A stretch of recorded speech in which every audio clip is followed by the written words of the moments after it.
Bueno, tal vez convenga que de manera muy sumaria, primero echemos un vistazo a cuál es el diseño normativo desde el punto de vista constitucional que regula la actuación de los actores económicos en el mercado y la protección de la persona en el mercado.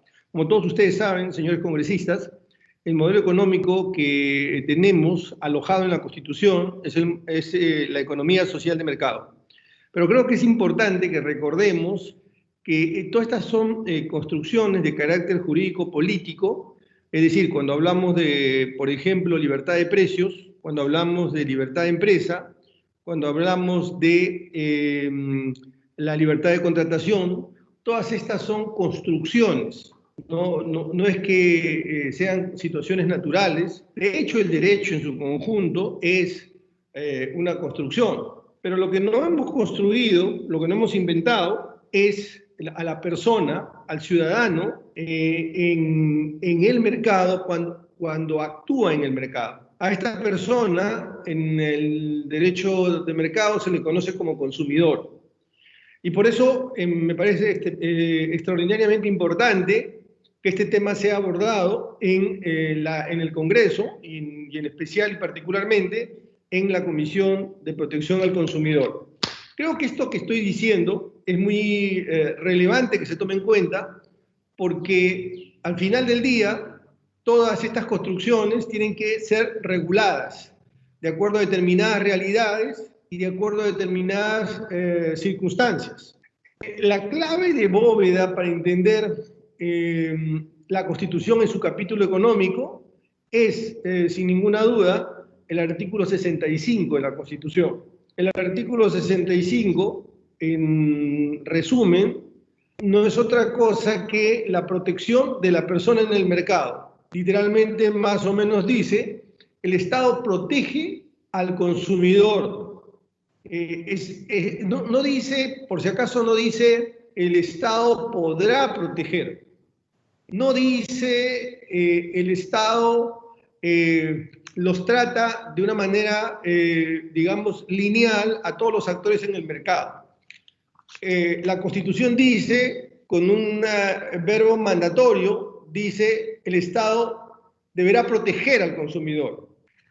Y lo dice porque las relaciones de mercado no son relaciones equilibradas, son relaciones asimétricas, son relaciones donde la persona en el mercado se encuentra en una posición a menudo débil. Y nótese que digo a menudo, pero cuando esta situación se presenta en situaciones extraordinarias, o sea, esta relación se da en situaciones extraordinarias, como puede ser un terremoto, como puede ser el fenómeno del Niño, o como puede ser una pandemia como la que estamos viviendo, las relaciones se tornan aún más críticas. Y por lo tanto, el mandato del Ejecutivo se torna aún más exigente.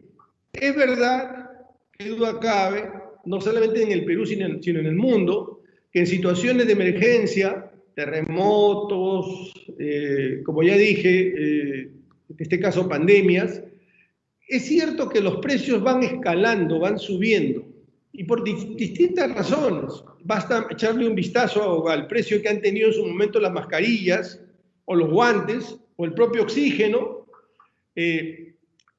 o los medicamentos, desde luego. Entonces, sí es cierto que los precios suben porque es natural que haya una mayor demanda, es natural que haya incertidumbre y es natural que, desde luego, incluso el miedo pudiera ser que se acapare de un modo, entre comillas, por los propios ciudadanos, un stock de estos bienes y servicios.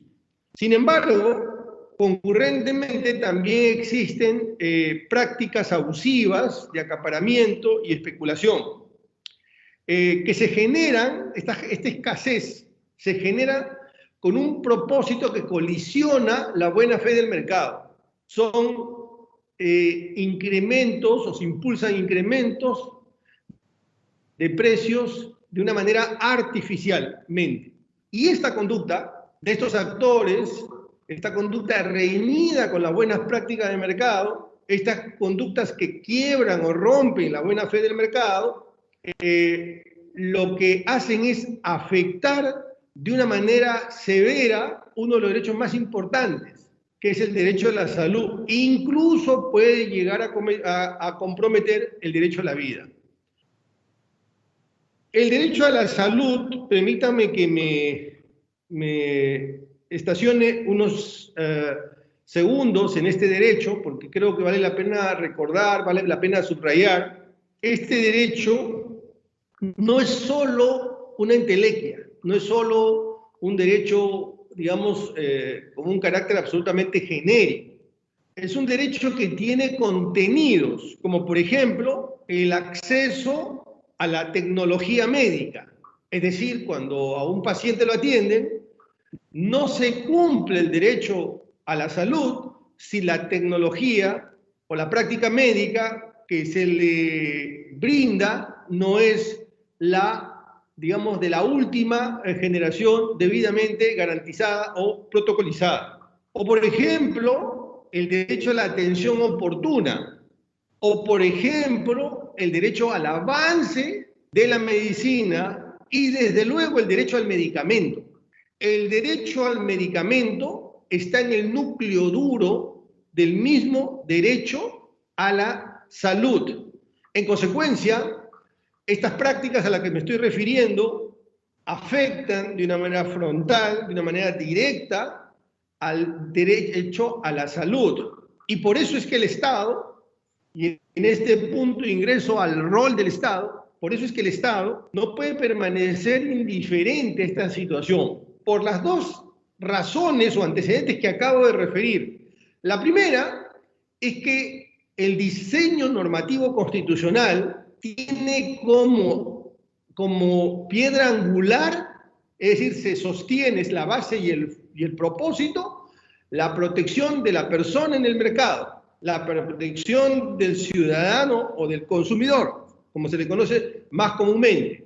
Y en segundo lugar, porque para que el modelo funcione de una manera equilibrada, no pueden darse estos alzas artificiales y el Estado no puede ser ajeno o indiferente al rol regulador que tiene. Es verdad que existe en el Perú la iniciativa privada y todo lo que acabo de mencionar, la libertad de contratación, todo esto es perfectamente lícito y jurídico, pero esto tiene que estar en una línea de equilibrio para que se puedan garantizar el derecho a la salud, los derechos en general de las personas en el mercado. Y para eso se requiere dos cosas. Se requiere que el Estado tenga claridad respecto a estos conceptos. Y nótese que digo el Estado. No estoy diciendo el Ejecutivo, no estoy diciendo el Poder Judicial, no estoy diciendo la Defensoría del Pueblo, no estoy diciendo solo el Congreso, estoy diciendo el Estado. El Estado tiene que tener claridad respecto de estos temas, de todas las partes técnicas a las que me estoy refiriendo, pero también debemos tener un Estado fuerte. Un Estado fuerte, por si acaso, no quiere decir un Estado gigante. Un Estado fuerte no quiere decir un Estado burocrático, laberíntico, no quiere decir eso. Un Estado fuerte quiere decir que tiene la capacidad para advertir estas situaciones y tiene las herramientas jurídicas e institucionales para poder hacer cumplir las normas que están enderezadas o alineadas a proteger estos derechos. Muy bien. ¿Cuál es el modelo, la propuesta de la Defensoría del Pueblo? La Defensoría del Pueblo plantea que la salida a estos problemas de acaparamiento y especulación se resuelvan, cuando menos en un primer momento, por vía administrativa. ¿Esto qué significa? Significa tipificar esta figura como una infracción administrativa y que a través del derecho administrativo sancionador se pueda multar a las empresas que cometen o que incurren en este tipo de inconductas. Quisiera decir que la ventaja en esta propuesta es que, en primer lugar, ya tenemos a la institución, y esa institución es Indecopi.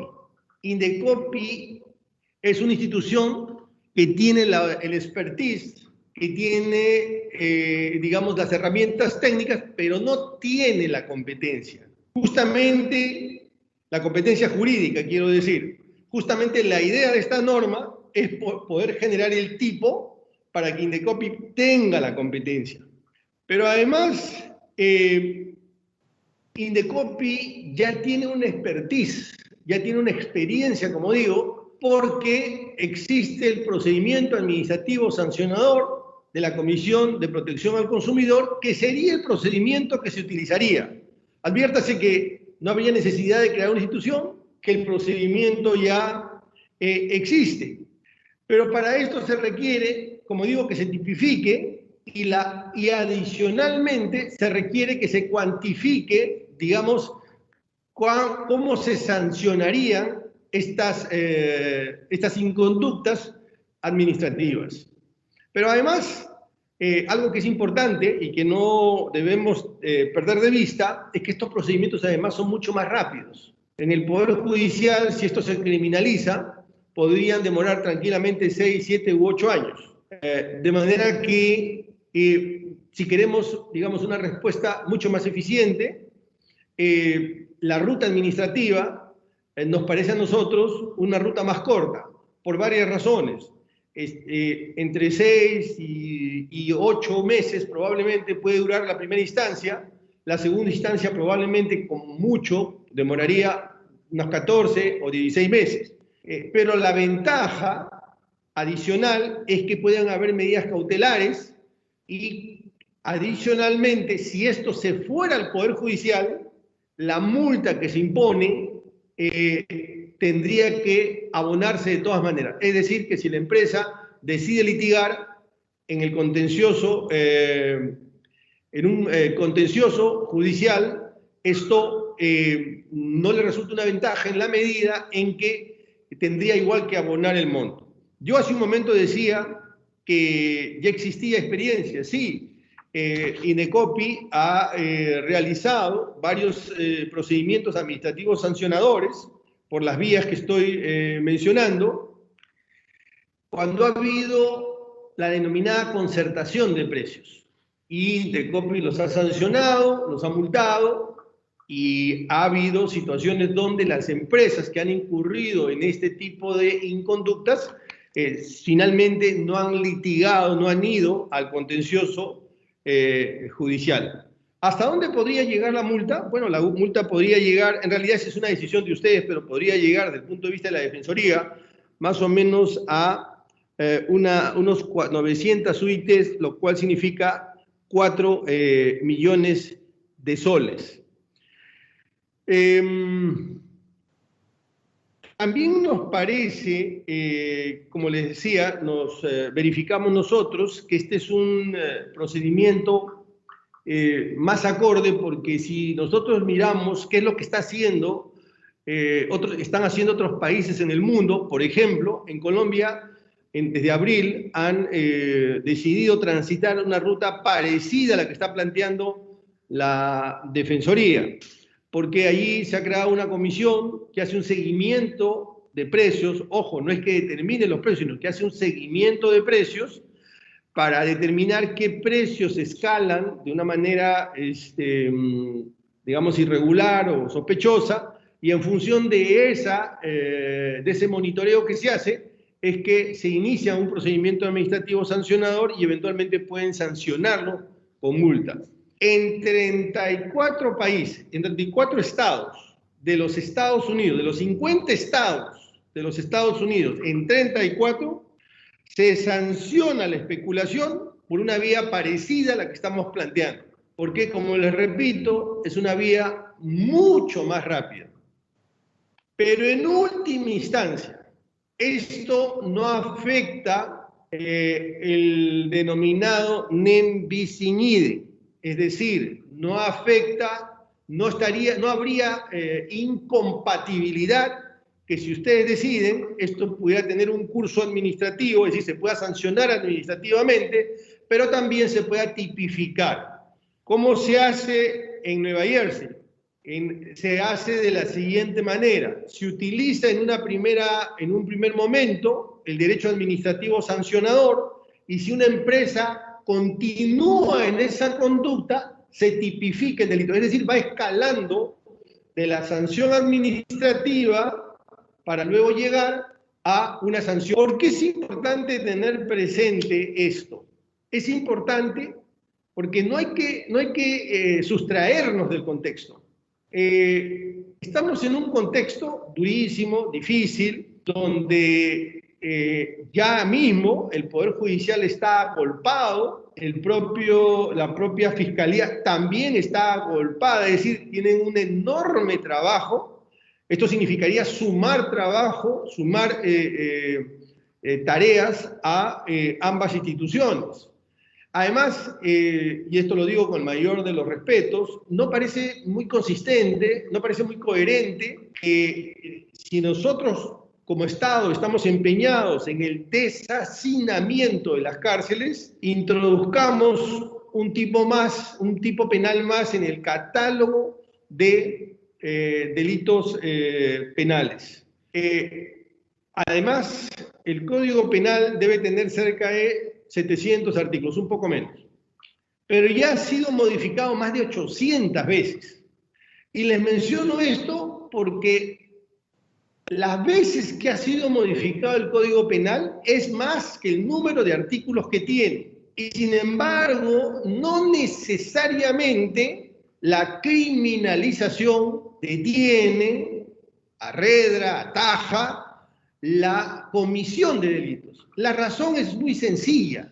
La razón es que los delitos, como digo, demoran mucho, y si son delitos de carácter económico, de mercado, tributarios, peor todavía. Porque, por ejemplo, no existe una igualdad de armas, mientras que quienes cometen los delitos tienen estudios, tienen financistas, tienen contadores. Usted tendría que darle recursos al Ministerio Público para que pueda lidiar, para que pueda sacar adelante la acusación en este tipo de delitos. Y les quiero poner un ejemplo. El delito de lavado de activos. En el delito de lavado de activos, para que la Fiscalía haga un trabajo eficiente, y de hecho que hacen un enorme esfuerzo, y de hecho que hay gente muy competente, pero sin embargo necesita gente especializada, financistas, contadores, especialistas en lavado de activos. Les invito a que ustedes pregunten cuántos expertos hay en lavado de activos en el Ministerio Público versus el sector privado. Esto no quiere decir, por supuesto, para nada que dejemos esos delitos sin castigar. Desde luego hay que hacerlo, pero también hay que tener una cuota de realismo, porque mientras estamos fabricando más delitos, por ejemplo, los delitos contra la violencia hacia la mujer no tienen recursos. Hay un déficit de recursos para las cámaras GESEL, por ejemplo. Entonces, nosotros mismos, y hay que ser absolutamente transparentes y honestos con ustedes, nosotros mismos hemos hecho un perfeccionamiento de nuestra propuesta, porque el año 2017, la Defensoría del Pueblo, en el marco de el fenómeno del Niño, planteamos justamente que se perfeccione el delito de especulación, porque todos ustedes saben que ese delito está regulado, pero es ineficaz, ¿no es cierto?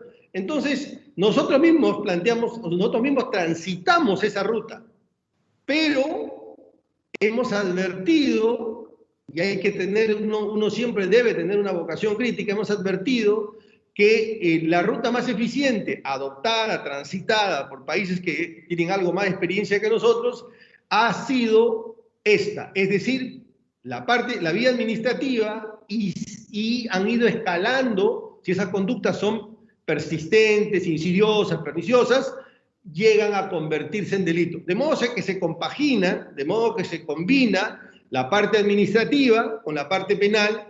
No es que usted descriminaliza la figura, pero sí la hace más eficiente. En suma, en resumen, señor presidente, señores congresistas, la Defensoría del Pueblo considera que esta es una norma, un proyecto de dispositivo que bien merece la pena ser discutido, debatido, y si ustedes tienen a bien, aprobado.